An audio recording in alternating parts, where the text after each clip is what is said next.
நான் அப்படியே போய் வெளியே நிக்கிறேன். நீங்க சக்சஸ் பண்ணிட்டு வாங்க. நம்ம பார்ட்டில பட்டைய கலப்புறோம். இது சரியா வரும். என்ன மச்சான், வரும்போது கூட உங்களை பார்த்து இந்த சட்டம் உங்களுக்கு சூப்பரா இருக்கு, நீங்க ஸ்மார்ட்டா இருக்கீங்கன்னு சொன்னாங்கல்ல. உங்களுக்கு உங்க மேல ஒரு அபிப்பிராயம் இருக்க போய் தானே அப்படி சொல்லிருக்காங்க. கரெக்ட் தானே? நான் உங்களை கல்யாணம் பண்ணிக்கணும்னு ஆசை. அது மட்டும் இல்லாம நம்ம 2 பேர்ல இருக்கிற பொறுப்புல இருந்து, அழகுல இருந்து, இப்படி எல்லா விஷயத்திலயும் நம்ம 2 பேருக்கும் பொருத்தம் இருக்குன்னு நினைக்கிறேன். அதனால நீங்களும் விருப்பப்பட்டீங்கன்னா எல்லா விஷயத்திலயும் பொறுத்த இருக்குன்னு இவரை எதை பத்தி சொல்றாரு? நானும் விவாகரத்தானவன், நீயும் விவாகரத்தானவன், அந்த பொருத்தத்தை பத்தி சொல்றாரா? ஆனந்தி, இத பத்தி நீங்க உடனே பதில் சொல்லணும்னு அவசியம். நல்லா யோசனை பண்ணி ஒரு வாரம் டைம் எடுத்து கூட வெடிக்க பாருங்க. அன்னைக்கு அவங்களுக்கு தெரியும் நமக்கானவங்க வேற யாரும் இல்ல, இந்த ஆனந்த் தான். அந்த ஆனந்திக்காக பிறந்தவங்க இந்த ஆனந்த் தான் அன்னைக்கு அவங்களுக்கு தெரியும். அதனால நீங்க பொறுமையா மட்டும் இருங்க. கூடிய சீக்கிரமே அவங்க உங்ககிட்ட வந்து, நான் அன்னைக்கு தெரியாம சொல்லிட்டேன், ஆனா அதுக்கப்புறம் யோசிச்சு பார்த்தேன், என் மனசுல இருக்கிறது நீங்க தான், நானும் உங்களை காதலிக்கிறேன் அப்படின்னு சொல்றாங்களா இல்லைன்னு பாருங்க.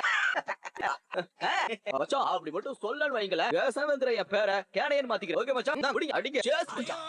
புரியுது மாமா. மாப்ள, என்னடா ஒழுங்கு மரியாதையா இன்னைக்கு உன் லவ்வ சொல்ல போறியா இல்லையா?